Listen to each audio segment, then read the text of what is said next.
Hello, this is a video tutorial for the GpGp R package. This R package is used for analyzing spatial and spatial temporal data with Gaussian process models in a way that's computationally efficient. The data we're going to analyze in this tutorial is a set of MODIS land surface temperature data. MODIS is a satellite instrument.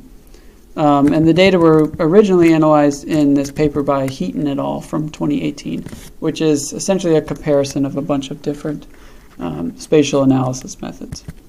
So to get the data, you can follow this URL, and it should be clear where on that page to download the data from. And then you'll have to, if you don't have it already, install the GpGp package by running this line. Once you have that, the other package we'll use is the fields package. We'll use this for one of the plotting functions. So that attaches the fields package, and this attaches the GpGp package. To load in the data, we use this command. So the data set you should have downloaded is called modistemps.rdata. This line just prints out the first 30 rows so you have an idea of what the data look like. The first two columns are the locations expressed in terms of longitude and latitude. The third column is the full data set, and then the fourth column is a subset of that full data set.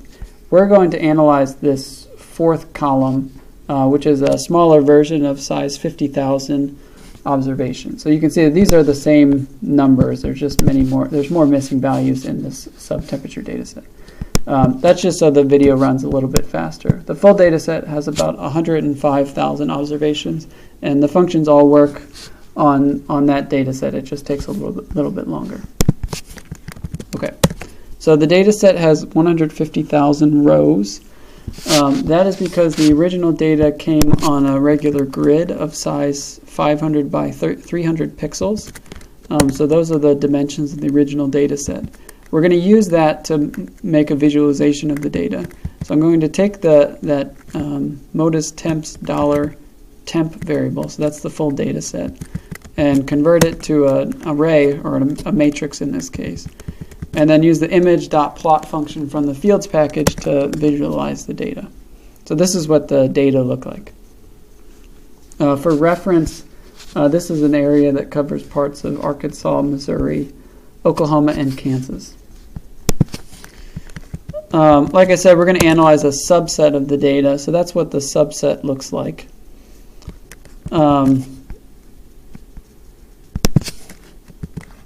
So you saw in the data set that there's many missing values, and you can see that on the right here as well.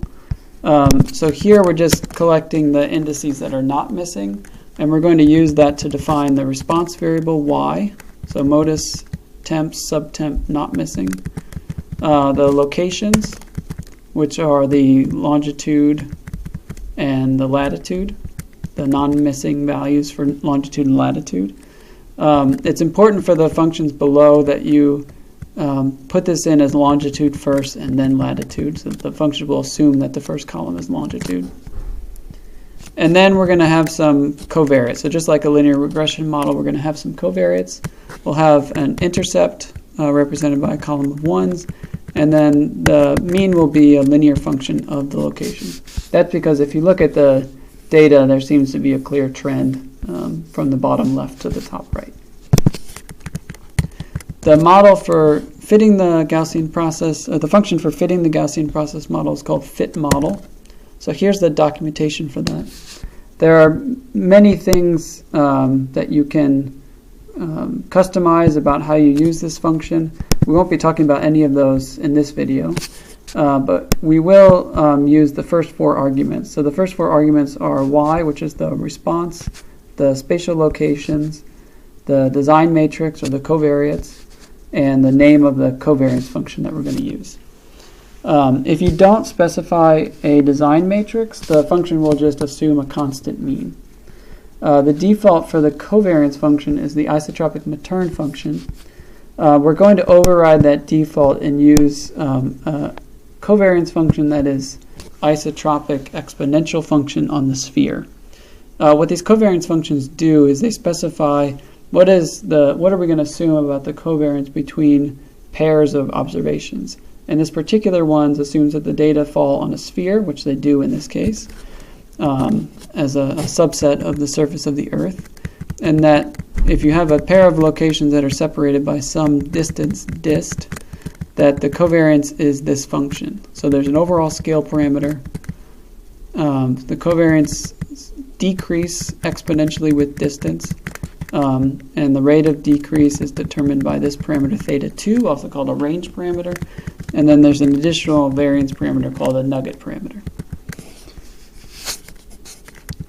Okay, so let's go ahead and fit the model.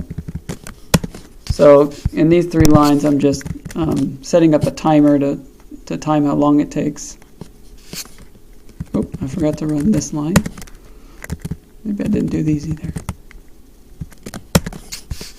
Okay, so now it's fitting the model, and it's printing out a little bit of information. So it assumes the first 2 columns are longitude, latitude, which we did. There's a reordering step, and so it did that, and there's a step where it searches for nearest neighbors in this particular approximation. Now it's doing this optimization over the covariance parameters. So what it's doing is it's trying to maximize this approximation to the likelihood as a function of these 3 covariance parameters. And the way this works is it starts off with a coarse approximation that runs quickly. So here now it's found the maximum value for this coarse approximation, and then it's going to transition to a more accurate approximation, which takes longer but uses the parameters found from the coarse approximation as the starting values.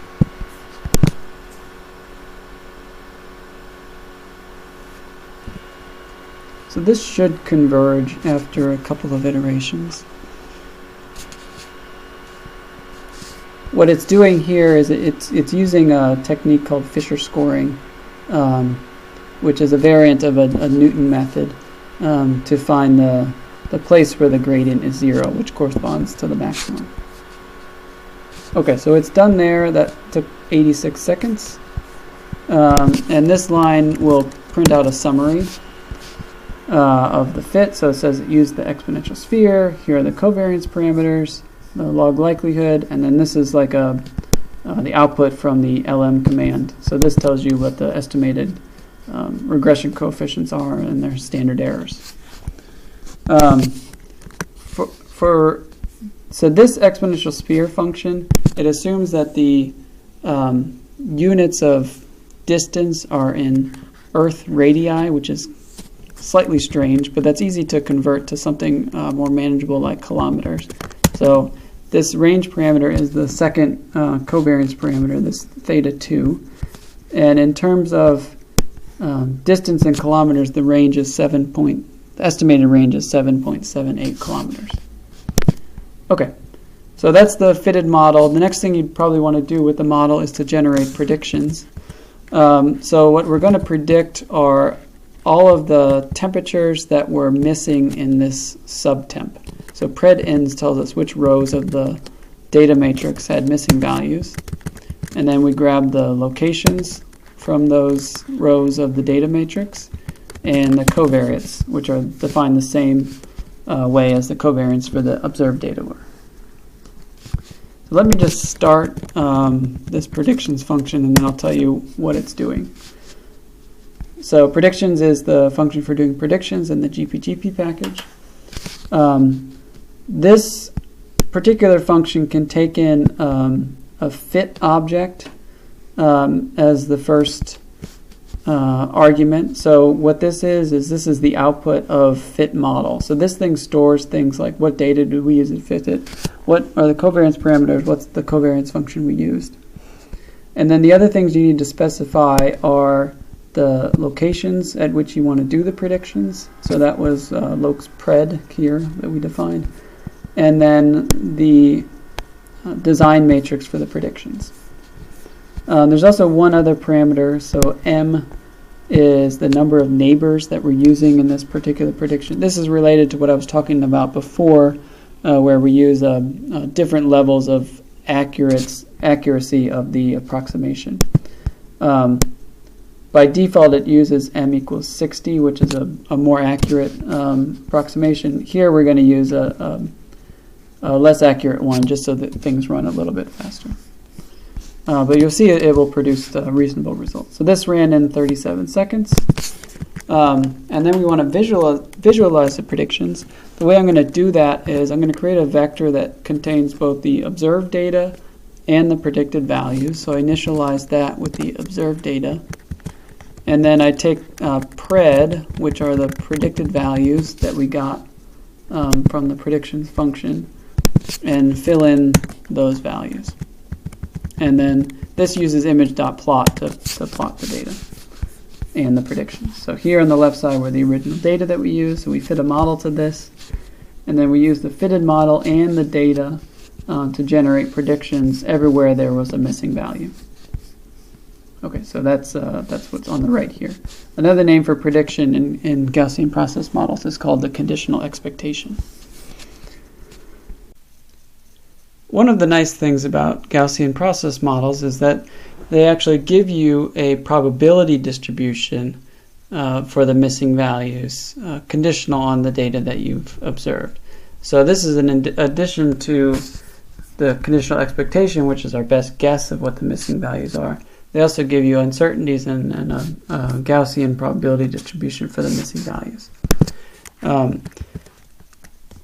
One of the things this is useful for is that you can actually simulate missing values from this conditional probability distribution of the missing values given the data. So that is called a conditional simulation. And in GpGp package, there's a function called consim for doing that. So I'll just run this. What we're going to do is we're going to do 30 of these conditional simulations. And I'll run this and explain what it's doing. So the consim function has the same arguments as the predictions function. So you do the fit object, the locations where you want to do the predictions, and the design matrix. An additional argument is the number of simulations that you want to do, so that's the nsims. And again, I'm going to use m equals 30 as opposed to the default 60 to make things run just a little bit faster. So this should be done relatively soon.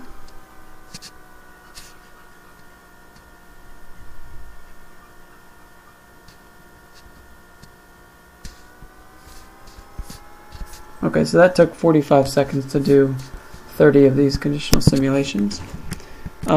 So just to show you what these look like, I'm going to plot 5 of them. So this is the block of code for doing that.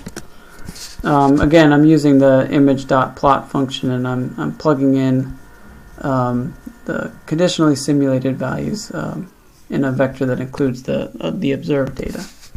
Okay, so these are the conditional simulations on the right. So see, the idea here is we're simulating from this probability distribution, and so that gives you filled in missing values that sort of look like the data. They look like they came from the same probability distribution as the data. The thing about the conditional simulations is that they're filling in the missing values, but they're actually consistent with the observed data values. So you'll see that in locations where we have lots of data, like up here, there's not much difference between them. But in locations where we don't have data, there's a lot of missing values that they'll change more. So let me just loop through these 5. That's the 4th one. That's the 3rd one. The 2nd one. And the 1st one. And that's again our conditional expectation. So these are useful for lots of reasons. One reason would be if you had if you were using this interpolated data set as an input to another part of your analysis, and you wanted to incorporate uncertainty of the interpolations into this downstream analysis, you could, for example, plug in 5 of these or 30 of these conditionally simulated ones, do the analysis with each of them, and then look at how the results change as a function of which conditionally simulated data set you use, and use that to propagate the uncertainty down the line. Another thing you could do is just compute simple statistics of the conditionally simulated values. So one of them would be the variance of the conditional simulated values. So that's what we'll do here, and so that will give us a measure of the variance of the interpolations. So this block of code loops over the 30 conditionally simulated data sets, computes sums of squares, and then we average them at the end. And then this is the block of code to draw some plots. So again, here we have the data. This is conditional expectation. This is one of those 30 conditional simulations, just as an example to show you what it looks like. And then here's that statistic that we just computed from the 30 conditional simulations. So what we have here are the predictions, standard deviations computed from these conditional simulations. So you can see that this is sort of what you expect, that in areas where you have a lot of data, the prediction standard deviation is small, but in areas where you have less data, it's bigger. So this is sort of exactly what you expect. Okay, that's all for this video. If you have questions or comments, feel free to leave a comment on the video, or you can contact me directly at my email address here.